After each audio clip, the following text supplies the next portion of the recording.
everyone. Once again, Brian Scott with you.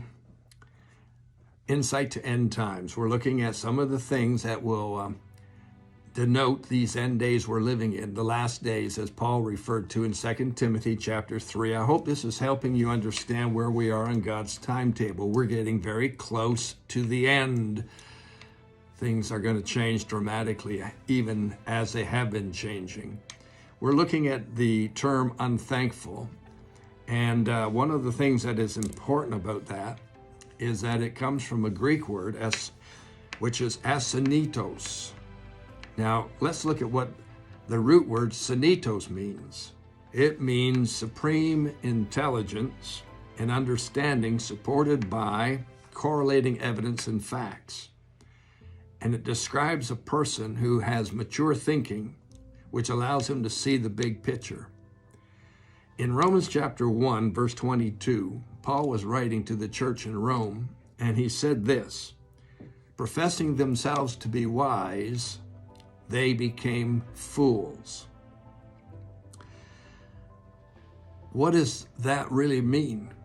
It means once you lose your respect for God and you lose your fear of God, you enter into a term of thinking you're really wise, but you're not. You become very foolish.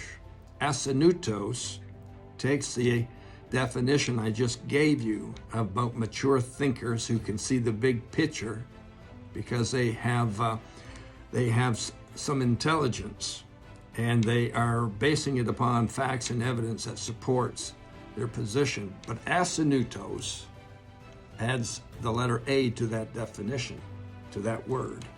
And it turns it upside down. It reverses the entire scope of that word. And here's what that means. Foolish means the person has lost their intelligence, or else they have limited intelligence, and therefore they're unable to grasp the big picture. And they don't realize they need evidence or facts to form an opinion and form a statement, but they just simply shout out whatever's coming through their thoughts. One of the major problems we're facing today is that's where we're living. Everybody's got an opinion. Most opinions are not based on any form of fact or evidence. They may have been formed on the basis of what they heard on television. But it's a long time since we've been able to trust anything that's being said on television. So what goes on here? They have been easily deceived into thinking that they're accurate, but they are really described by the scripture as foolish. Jesus told the disciples, his own disciples, in Matthew chapter 24, when they asked him the question, when will the end come? And when will you return to set up your kingdom?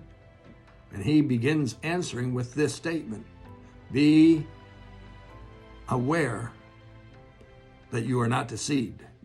Be careful that you're not deceived. He says it 4 different times in Matthew 24. Don't let anyone deceive you. Deception will be rampant everywhere. And it's based usually in the fact that everyone has an opinion, and their opinion's right. There's no standard to view it against, no way to attach it to correlating facts and evidence, but they sure know.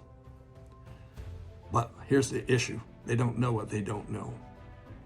This is unthankful. It leads to foolishness and ultimately leads to being unholy. Got more for you on this tomorrow. Look forward to having you join me. Thanks.